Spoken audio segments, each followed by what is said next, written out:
Hi everyone, this is Nancy. It's meditation time. Today is October 17th, 2020. It's a bit cool today. Fall is here in Charlotte. In today's meditation, I would like to share with you how the Buddha transformed Uruvela Kashyapa, who was a fire worshipper at that time. After enlightenment, one day, the Buddha went to Niranjana River near Mount Gaya, where he had once engaged in ascetic practices. When he arrived there, it was already dusk. Having once practiced there, the Buddha was familiar with the area. Upon his arrival, he went to visit Uruvela Kashyapa, the leader of a group of fire worshippers. Uruvela Kashyapa had 500 disciples and commanded the respect of kings and ministers. Upon hearing the Buddha's arrival, Uruvela Kashyapa went to cordially welcome him, and the Buddha returned the greeting by joining his palms together. The Buddha said, "I have just come from Varanasi on my way to Magadha. Now that night has fallen, I ask for your permission to rest here tonight." Uruvela Kashyapa replied, "Gazing upon you, I can see that you are not an ordinary practitioner. You may stay here tonight. However, though we do have living quarters, that chamber is filled with ritual tools used for worship, as well as a great poisonous dragon. Taking up residence there would certainly be tantamount to a death sentence. Though it is of no harm to me, for your safety, I must refuse your request."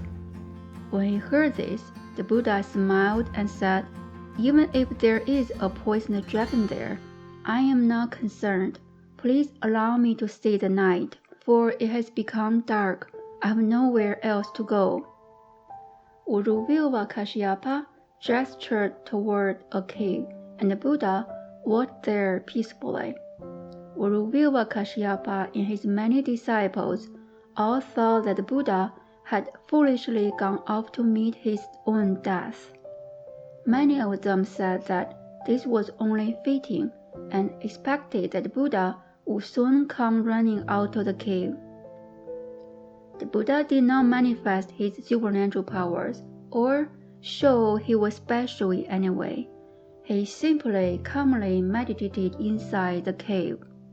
Because the Buddha was a liberated, transcendent being, he knew that the poisonous dragon would pose no harm to him.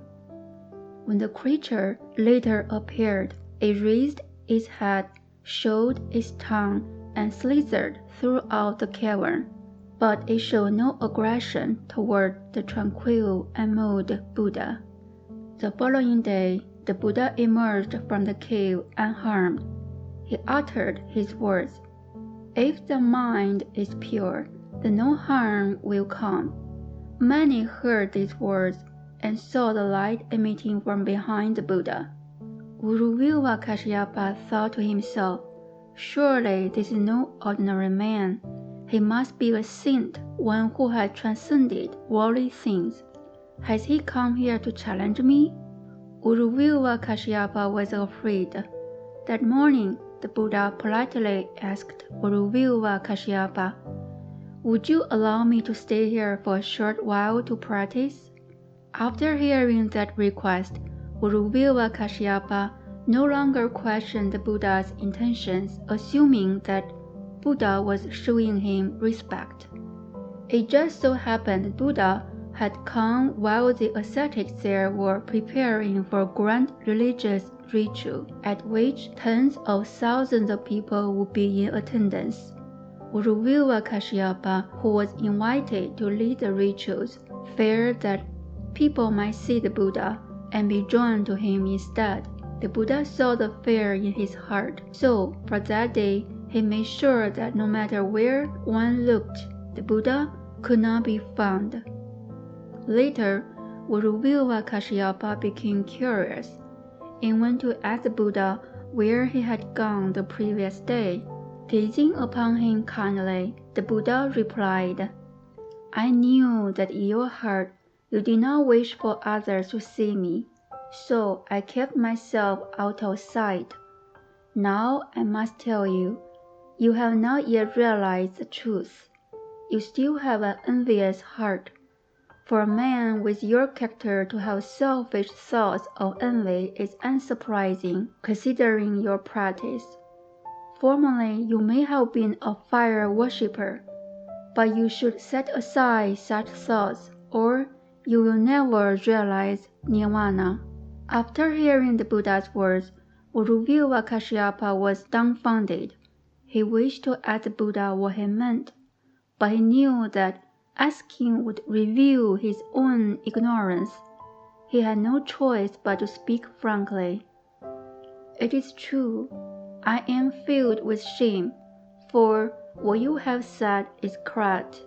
I know that you are a great sage, a Buddha, who in the past practiced not far from here.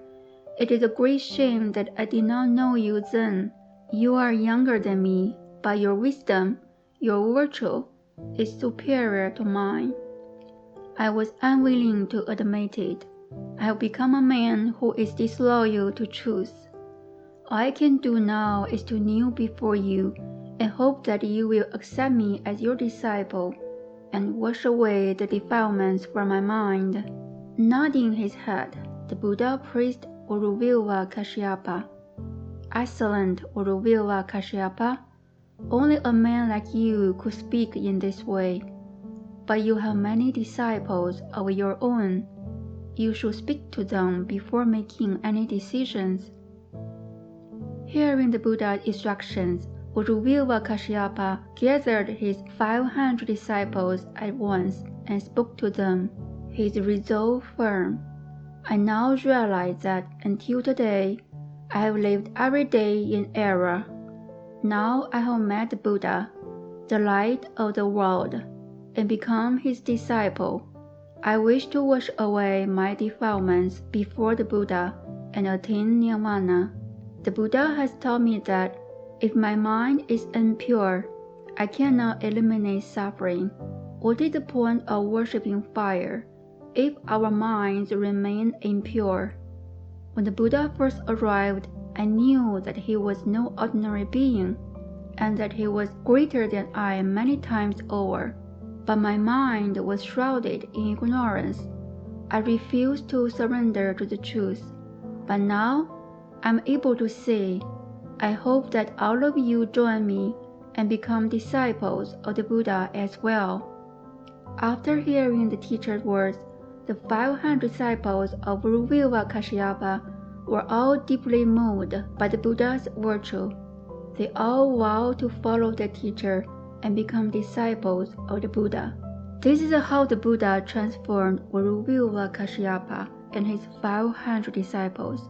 Today's talk is a bit long, but it's a very good piece for you to contemplate on. What is true cultivation? Now you may have an answer. Now enjoy your meditation. Enjoy your journey. See you next time.